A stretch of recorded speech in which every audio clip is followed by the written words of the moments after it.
بیٹا جب کاروبار میں آتا ہے تو اس کی حیثیت متعین ہو، اس کی حیثیت متعین ہو، اس کی حیثیت متعین ہو۔ آیا وہ ملازم کی حیثیت سے ہے یا وہ حصے دار کی حیثیت سے ہے؟ اگر ملازم کی حیثیت سے ہے پھر اس کی مناسب تنخواہ مقرر کرنی چاہیے۔ کیوں؟ اس لیے کہ کل اگر دوسرا بیٹا شریک ہو گیا یا کل اگر والد کا انتقال ہو گیا اور اس کو صرف جیب خرچی ملتی رہی اور 20 سال 15 سال وہ والد کے ساتھ کاروبار میں شریک تھا، اب باپ کا انتقال ہو گیا تو اس مال میں تو وراثت تقسیم ہوگی۔ یہ نہیں کہہ سکتا کہ میں نے ابا کے ساتھ 15 سال تو کام میں کیا، میرا حصہ زیادہ ہونا چاہیے۔ نہ، شریعت نے جو حصہ مقرر کیا ہوگا وہی ملے گا۔ اب اس نے جو 20 سال 25 سال محنت کی، اس کا کیا ہوا؟ اس کا کیا ہوا؟ غلطی کہاں ہوئی کہ جب یہ کاروبار میں آیا تھا اس کی حیثیت مقرر نہیں کی تھی۔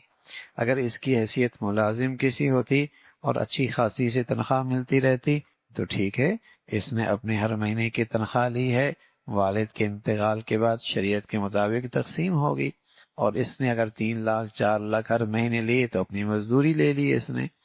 اور اگر باپ نے اس کو حصے دار بنا دیا، ایک حصے میں یا آدھے میں یا نصف میں یا تہائی میں حصے دار بنا دیا تو ٹھیک ہے، اس کی محنت کی مزدوری مل گئی۔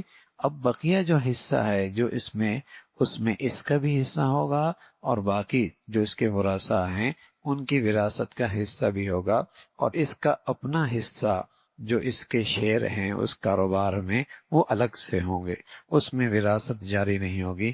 تو یہ بہت اہم بات ہے، بس اوقات اسے نظر انداز کیا جاتا ہے، اور جب والد کا انتقال ہوتا ہے تو بعد میں مسائل بہت کھڑے ہوتے ہیں۔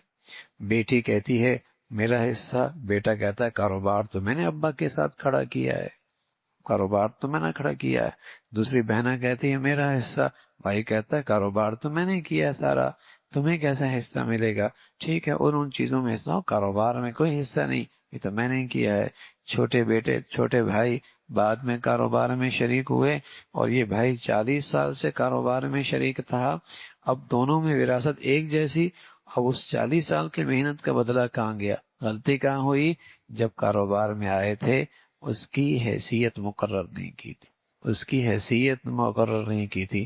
اور بھائی یہ معاملہ کوئی معمولی نہیں، معاملہ حرام حلال کا ہے، معاملہ حرام حلال کا ہے۔